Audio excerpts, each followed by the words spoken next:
votre journal sur Radio Liberté Kinshasa, on débute avec la sommaire.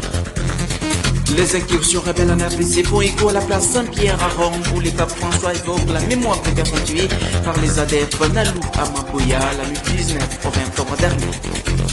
Les poursuites des combats ce mercredi entre FARDC et M23, des personnes d'Union qui ont été tuées par un engin explosif des rebelles du M23. Détail dans cette édition. On parlera aussi sur la sensibilisation des agents de la CENI sur le cancer des seins, mais également des dégâts causés ces derniers temps par des petits liviens qui s'abattent à Jafar. Madame, messieurs, bienvenue à tous.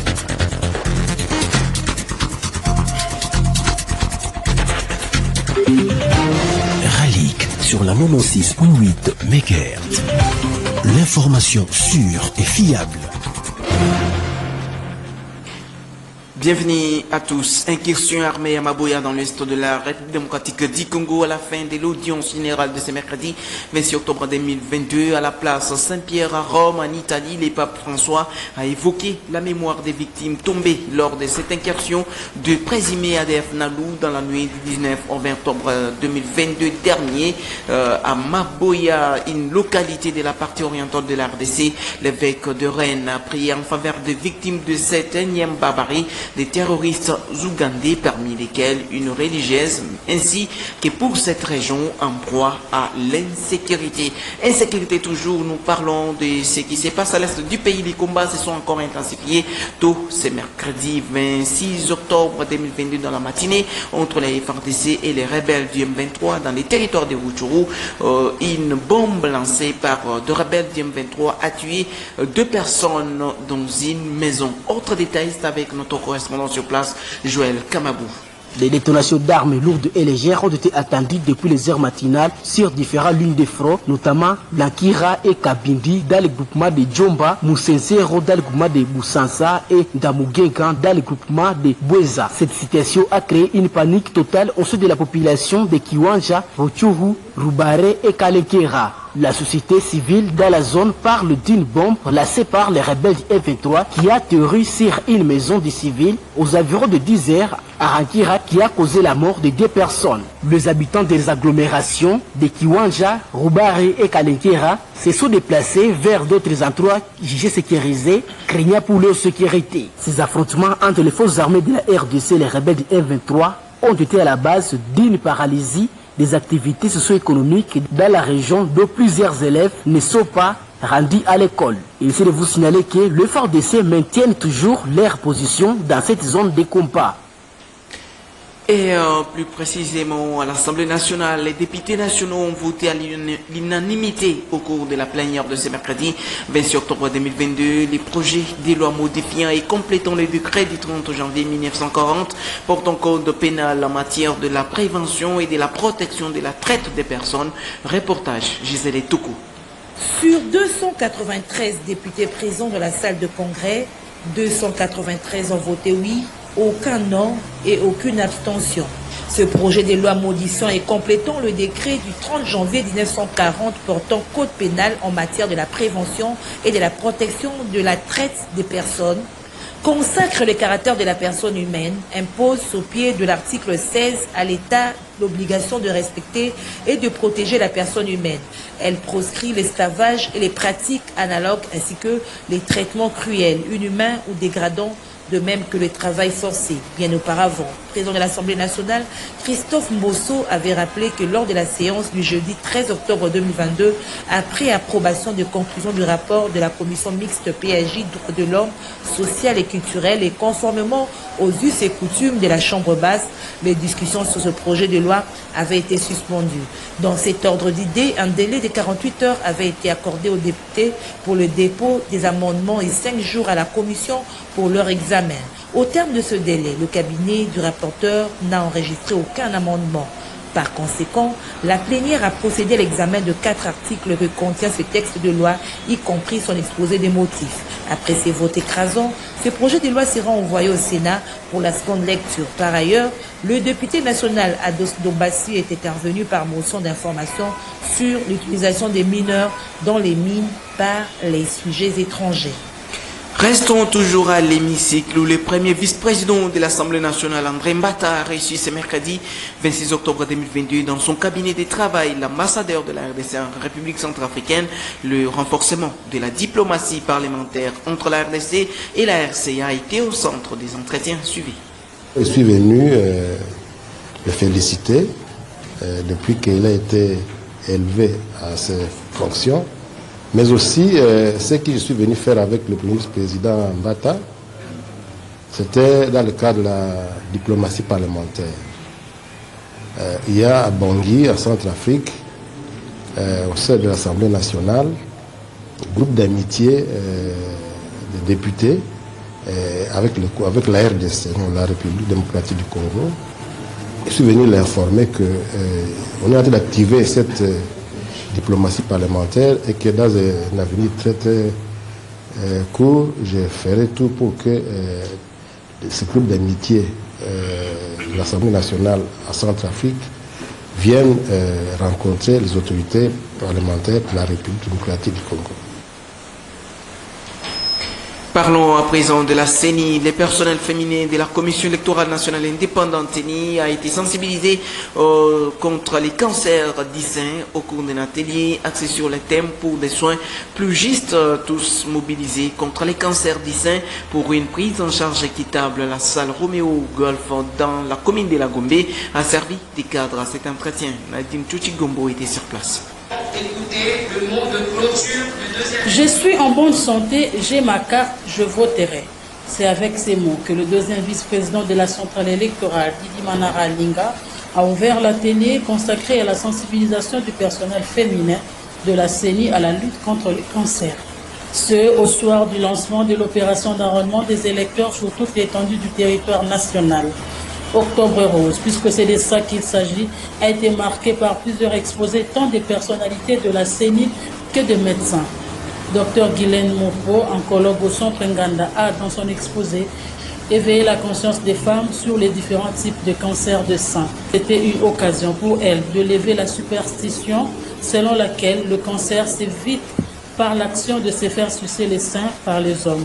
Cela tombe à point nommé parce que la centrale électorale se prépare à organiser les élections générales dans le délai constitutionnel. C'est-à-dire, il m'a demandé de réitérer la vision de la CENI en disant que les élections de 2023 sont à notre portée et avec l'aide de Dieu, elles auront bel et bien lieu. Mais avant d'en arriver là, nous sommes dans la sensibilisation pour l'enrôlement des électeurs qui pourront bien commencer en décembre. Vous voyez que ça tombe bien que nous soyons tous ici ensemble avec les mamans qui sont en bonne santé. Parce que si elles ne l'étaient pas, ça sera très difficile pour nous pour que cette sensibilisation pour les élections se fasse de manière à ce que tous les Congolais soient appelés à avoir ces cartes d'électeurs, du moins ceux qui sont éligibles. Et je crois que vous avez tous entendu ici les statistiques qui sont plus ou moins alarmantes du cancer du sein. Mais ce qui est bien pour ce cancer, c'est au fait son caractère antinomique. Cela veut dire qu'on peut soi-même, de manière prédictive, avoir une idée s'il y a une transformation quelconque au niveau de son corps, au niveau de sa poitrine. Après cette sensibilisation, le personnel féminin de la CENI va se faire dépister, puis se déployer pour l'opération d'enrôlement des électeurs. Restons toujours dans cette rubrique de la santé. Le ministre de la Santé publique, le Dr Jean-Jacques Mbungani, a reçu en audience ce mardi 25 octobre 2022 en son cabinet de travail une délégation conjointe composée des délégations de l'OMS et de l'USAID. Jean-Jacques Mbungani s'engage à faire un plaidoyer auprès du gouvernement pour le renforcement de la prise en charge des malades souffrant de la tuberculose. Autre détail, c'est avec Maxime Makabou. Conduite par le docteur Michel Kassoua Akayomo, directeur du programme national de lutte contre la tuberculose, cette délégation est venue faire part au numéro 1 de la santé de la revue externe sur les activités de lutte contre la tuberculose en République démocratique du Congo. Nous avons conduit une délégation des revues externes c'est-à-dire des experts du niveau international et du niveau afro, qui sont venus faire le débriefing à son Excellence Monsieur le Ministre du déroulement de la revue externe du programme tuberculose. Et donc ces experts, il y avait ceux qui sont venus de l'USAID, Washington, de Genève, Afro, et puis bien entendu d'autres collègues du Mali, de la Guinée. Alors les éléments importants de discussion, c'est que de descentes de terrain qui ont eu lieu, il ressort que le pays a fait d'énormes performances en termes de détection des cas de tuberculose. La RDC vient de dépasser le cap de 215 000 cas de tuberculose notifiés. Par rapport aussi au traitement, nous avons atteint 94% de succès thérapeutique pour ce qui est de la tuberculose, mais des défis majeurs persistent. Notre pays est très grand, donc ce sont les outils diagnostiques que nous devons nous assurer de les mettre dans les 516 zones de santé. Nous avons 2083 centres de santé qui prennent en charge la tuberculose, donc il est important que tous ces centres de santé soient bien équipés, mais aussi, puisque nous faisons beaucoup d'efforts pour le dépistage, maintenant il faut aussi avoir des médicaments. Voilà, leur préoccupation c'était de dire qu'il faut un effort supplémentaire, un effort additionnel du gouvernement pour que nous puissions avoir suffisamment de médicaments, n'est-ce pas, pour traiter les malades que nous diagnostiquons. Le directeur du programme national de lutte contre la tuberculose a souligné qu'après cette séance de travail, le ministre de la Santé publique, Hygiène et Prévention, Dr Jean-Jacques Mbongani, a été très ouvert et très chaleureux en indiquant que c'est aussi sa perception au-delà de l'apport de partenaires et que c'est le moment que le gouvernement de la République mette aussi la main dans la poche pour l'achat additionnel de médicaments. Et pour complètement terminer ce journal, mesdames, messieurs, les pluies diluviennes qui s'abattent ces derniers temps à Kinshasa laissent de plusieurs dégâts matériels. Derrière elles, les ponts Lubudi qui allaient relier les camps Luka, la commune voisine de Selimbao a subi des dégâts de la pluie du lundi dernier. Le matériel de construction de ces ponts ont été emportés par les eaux de pluie d'Adilou Indamou et descendus sur le terrain.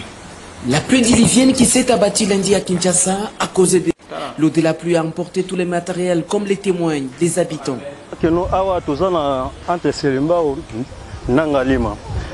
Disons pour la construction d'un pont, ndenge bachagi ba isapoudage na se ndenge maya makele eyaki ebele eyaki na salité wana siko tango ekangi na se ya isapoudage ale mai siko ebani ko refoulé mai tango refoulé sikoyo ale bani ko kota na ba mapangu donc esali ba dégâts. Bon, misala banda et katana, ça fait déjà 2 semaines et demie, hein, misali katani. Après que non, allez, les loin de sugo tant que tout muni que non, mboule sel ba dégâts, yango wana que non, babandi go sala. Yango que non, to sengana président de la République boy. Initiative aux 8 points au sala que non, au sengsa, ngale mana selembao.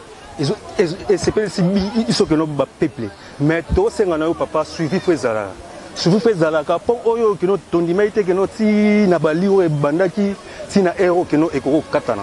Ni yango que non to senga que non po o nyoso ezali que non intérêt na biso que non ya peuple po eza mbongo na biso que non ya ba congolais.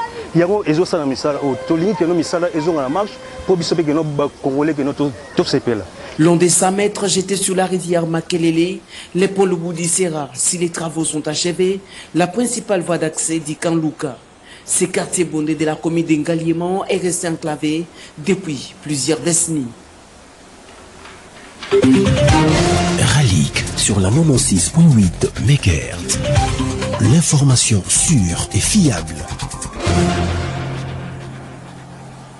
Merci pour votre attention soutenue à ce journal qui vous a été présenté par Mokadi Dion Michel, mise en onde assurée par Franck Kambaya. Madame, Messieurs, restez toujours branchés sur Radio Liberté et bonne suite des programmes sur votre chaîne Au revoir.